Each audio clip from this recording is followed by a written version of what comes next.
That's another edition of the city game, and boy, it feels good to be back on the winning side. And um, it's a special day for me personally because I get so many people that contact me that are former players and managers and male practice players, sending me texts and messages about this game.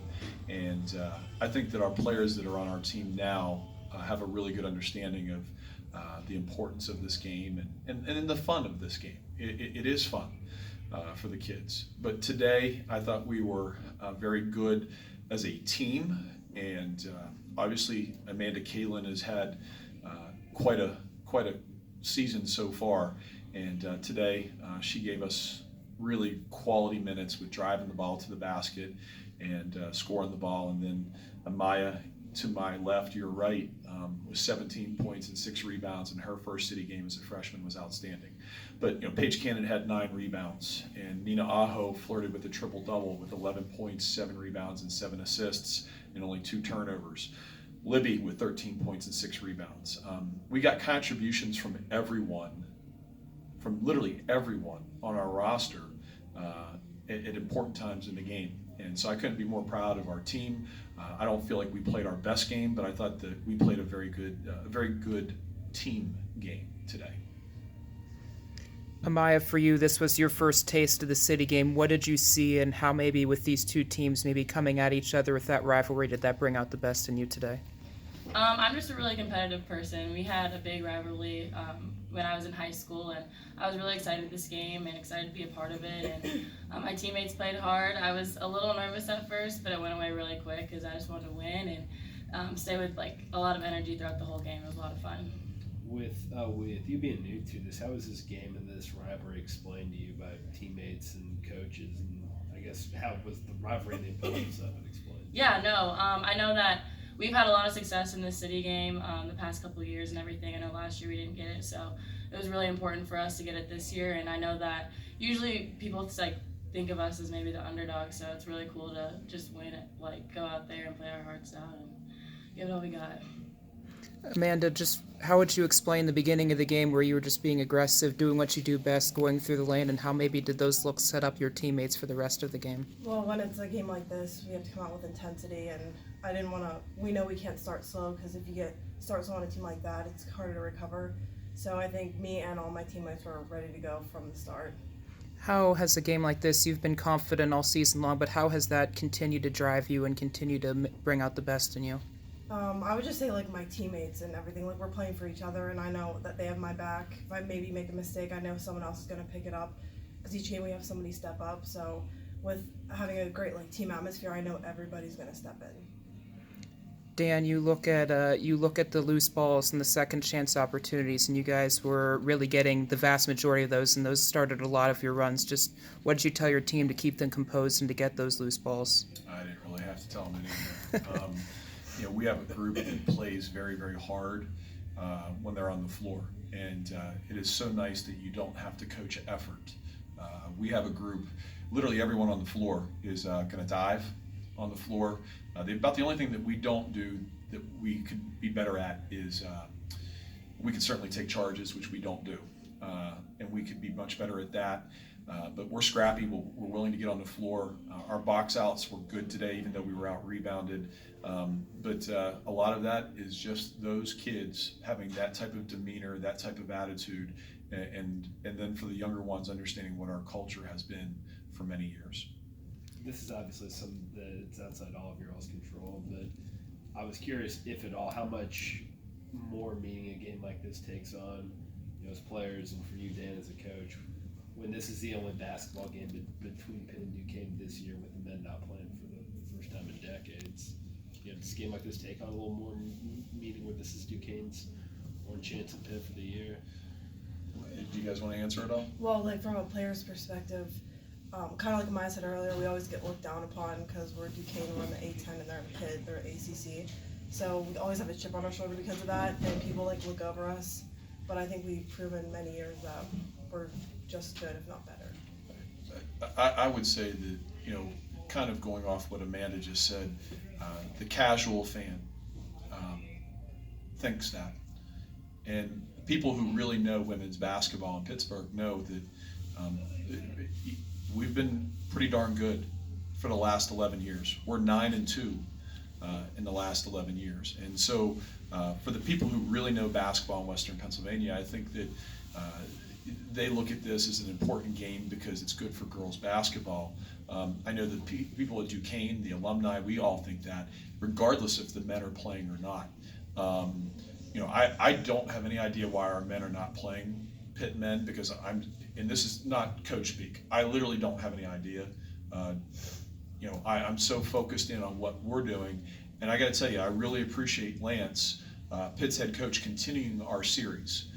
A lot of ACC, a lot of Power 5 schools are not re-upping rivalries and contracts because they're going to 20 league games. And so I feel very fortunate, and I thank Lance for continuing this series, because I do feel like it's great for our program. I think it is good for their program. They're much improving. And I think it's good for girls basketball in Western Pennsylvania. You mentioned, Dan, with Nina and her coming back, and obviously she's been bitten a bit by the injury bug, but to any of you player-coach perspective, for her to flirt with a triple-double in her first game back and make very few of little mistakes means what to this team going forward? Nina 2 days ago had a really good practice, her first day back out of concussion protocol. And 2 days ago I turned to one of our assistants, Vanessa Abel, and I said, I think she's really starting to get it. And Vanessa used the word, she's embracing it. And what is that? What is that embracing? It's going up strong and not playing the victim when she's hit. Nina has dealt with a lot of injuries in her career, and sometimes she's fallen to the ground like she had just been shot, and she's gone away from that. So now she's embracing the physicality and that physical play, especially at the rim. And I thought she was fouled 2 or 3 times today that might be called differently in a regular season game. But embracing the physicality and her doing that on a consistent basis is going to really make us dangerous and really, really tough to beat. You also look at Angela developing an inside game within the beginning of the season, and usually she's been a standing three-point shooter, but she showed some post moves today. How important has her development been for this team? Well, so many people teach a one dribble drop step or a one dribble and shoot the ball, and we would prefer kids in our posts with their back to the basket to take 2 dribbles, sometimes a 3rd dribble, to make the defender, first of all, they're going to stand up. Post players want to stand. They don't want to stay in the stance. They're going to stand up, and then once you feel them shift their weight, then you can go into your move. And Angela's gotten much better at that.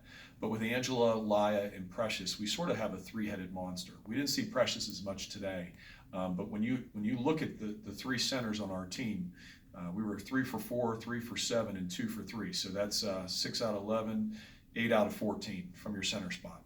I can't be more happy than that. It's got to be about 60% from your 5s. So between those 3, they all give you back to the basket presence, but Angela's ability to shoot the 3 is outstanding. Today it didn't go in, but we saw in Manhattan what she can do.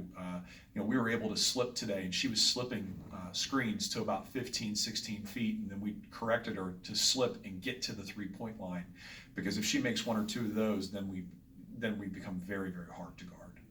Among all the statistics that are noticeable, the bench points were incredibly noticeable today on both ends. Just the way that you guys were able to score the ball and the way that you were able to prevent them from scoring the ball. What went into that battle today for you? One of the things I've talked about with the team is, are you guys done with the players? Whatever. I mean, Do you guys need the players more? Because I want to dismiss them so they can go see their families. Oh, yeah, go for it. Yeah, you're good. Go ahead, guys. Yeah, you're good. Thank you. Thank you, guys. Thanks. Thanks, Thank you guys. Thanks, guys. Okay, so sorry about that. But getting back to your Good. point, like we have 9 or 10 healthy players, and so I have really talked to them since the beginning of the year when we were a little bit more healthy about you can extend your minutes and play meaningful minutes by being productive. And that's everything from tips from behind and deflections to making shots. Now that we've lost 3 players, 2 of them to season-ending injuries possibly, we have 9. So everybody's going to play. And we have a really good group who are always in the gym. And it's a special group because they want to be in the gym. We don't ever have to say anything to them. You know, we were in the gym at 9 a.m. this morning for an hour with an optional shoot around, which was truly optional, and every single player was there. So a kid like Kirsten Elliott, who's a walk-on, who earned a scholarship, now she's taken the next step, the next progression to be a valuable sub and playing 10 minutes a game in the city game. She missed a couple shots today, but we have confidence in her that she's going to make those shots. So it's going to be a situation with our bench that, you know, they're going to have to provide us minutes that are quality, meaningful minutes, but also we've got 9 kids and all 9 are going to play. All 9 are going to play, and that's for the rest of the season. Going into this season, Dan, y'all were already having to replace your top 3 scorers from last season. You touched on those injuries there. With having those 9, I mean, how much have they responded to or even seem to embrace that challenge that's sort of before them now? It's a situation. We lost 5,000 points. Like I say that to myself, and I'm just like, we lost 5,000 points, 1,800 rebounds, our all-time blocks leader, our all-time three-point shooter. You know, 3 of those 5 seniors signed pro contracts, and a lot of people didn't give respect to the team that we had coming back, and we were picked 9th, and I'm not real happy about that, but we'll use that as motivation. But also, people didn't know what we had, because we had so many kids that graduated who had played so many meaningful minutes that it was a refresh, it was a reboot. So when we graduated those seniors and they went off to their professional careers, right around mid-May, it became a whole new team in a sense. You know, we returned Paige and Libby and Amanda who had played, but the rest of those guys, even the guys who had been there for 3 and 4 years as redshirts, had never played. And so now we didn't know what we had. And so before the season started, we really thought we were going to be good defensively, and we didn't know how we would be able to score. And that tells you about how coaches are. We really don't know what we don't know. And I didn't know that we would be able to score the ball like we've had. I think the lowest point total we've had this year is 74. So we have the ability to score the ball. We have firepower. I've talked about that defensively we are a work in progress, and we will be a work in progress for a good amount of time as we kind of figure out what works. But we've changed the way we've played offensively a little bit, and certainly defensively.